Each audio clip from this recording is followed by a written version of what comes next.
Hello, all you fabulous Aries. Welcome. This is Maxine Taylor, America's first licensed astrologer, and I have got your fabulous May forecast right here. But before I jump into that, I have an announcement I'm so excited about. My latest book is up and ready on Amazon, as well as my website, MaxineTaylor.com. It's called Hidden Messages in Your Birth Chart.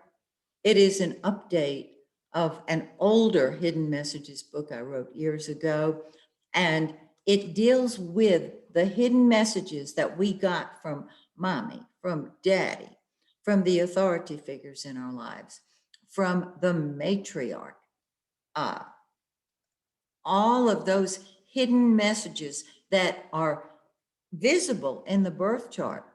These are the messages that run us. And I have completed this book, and I hope that those of you who are astrology students and or astrologers will find it very informative and very helpful.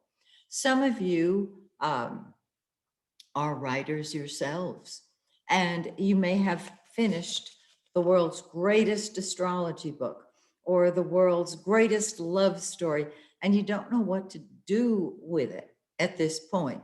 And you've asked me, who do I use to help get my book out there, to get it online, to get it on Amazon? Um, and I will share that with you. Her name is Denise Casino, two S's in casino.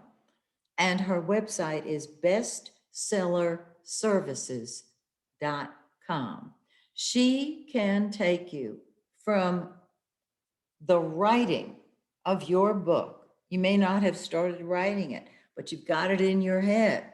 She can start you from there and take you one step at a time to bestseller status on Amazon. I highly recommend her, and I wish you much success on your book. Okay, remember Denise Casino. Let's now take a look at your fabulous forecast for May. Look at here. Don't you love this? You're saying, what do I love? What do I love? Well, look at that gorgeous second house, because the sun and Venus and Mercury have been in that second house. What does the second house rule? Money, possessions, things we can hold in our hand, what we want to get. I've changed my interpretation of the second house from simply money and possessions to getting what we want.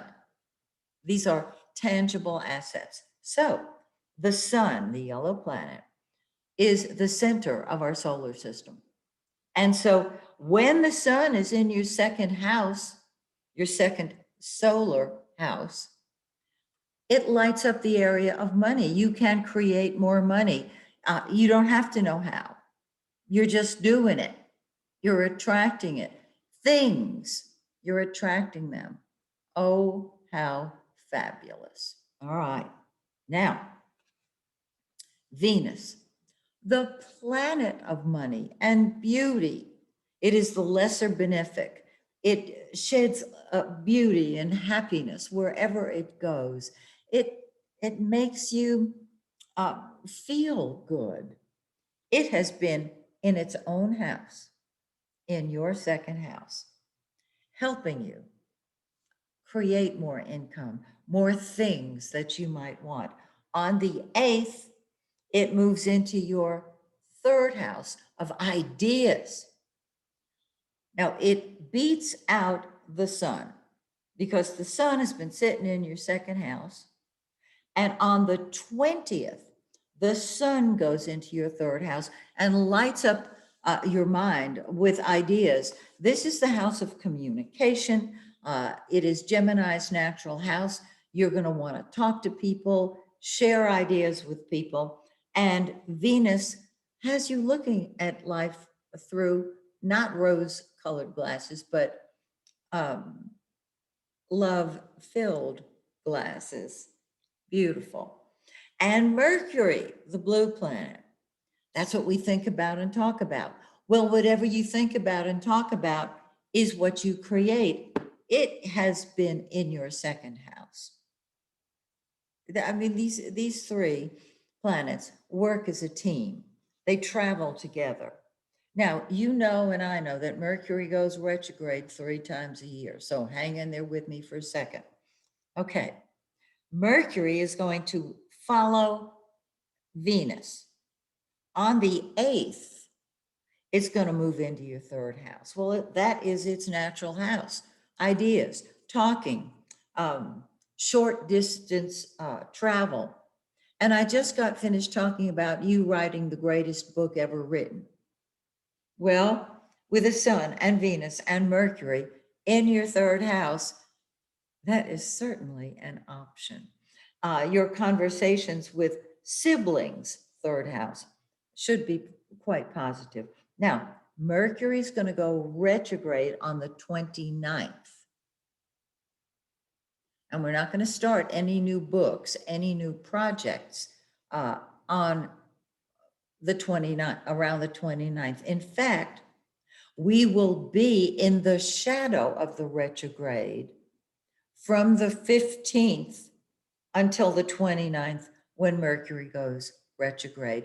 And it will feel as if Mercury is retrograde when it's in the shadow. It's like an advance warning system. Get ready, Mercury's going retro. So on the 15th, with Mercury in your third house, you may feel as if Mercury is retrograde. Communication, correspondence, transportation, they're all kerflooey. Your mouth and your mind, kerflooey. And you're not alone. It's the entire world. That's how it is. Wait until after Mercury goes direct in June and then comes out of the shadow, the aftermath shadow of the retrograde Mercury on July 11th, and things move forward nicely. Now, Mars, the planet of passion and war, it's what you fight with and fight for. It's in your fourth house of home and family.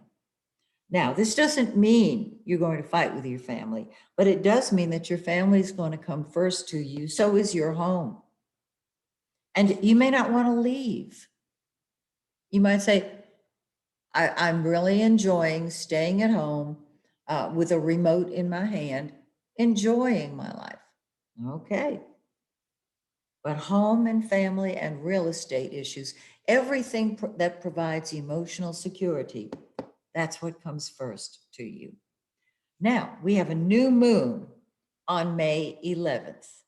On starting about the 9th, we'll be in the dark of the moon, and that's nothing happens on the dark of the moon. It just doesn't, it's, on May 11th, we have a new moon, and that is when the new moon will be in 21 Taurus in your second house of money. So even though we're getting ready for a retrograde Mercury, and even though the sun is moving into your third house, that new moon in your second house helps you create more money, more things that you might enjoy, perhaps a raise, you don't know. But it is very helpful. And then we have a full moon on May 26th. That's when everything comes to a head. The full moon on May 26th is a lunar eclipse, a total eclipse of the moon. And it is in 5 Sagittarius 26. In your solar chart, it's in the 9th house of your higher mind. It's the bigger picture. It's not the 3rd house of ideas. It's the 9th house of your belief systems, your principles, long distance travel rather than short distance travel. And this gives you an opportunity to see options in your life that you did not see before. that you can take advantage of. Do you want to travel? You could. Do you want to take some higher education course? You can. Do you want to teach? You can. At a university? Go for it. So, great forecast, Aries. Ah, so I hope you've enjoyed our little visit, and I hope you'll come back again next month when once again we take a look at your forecast.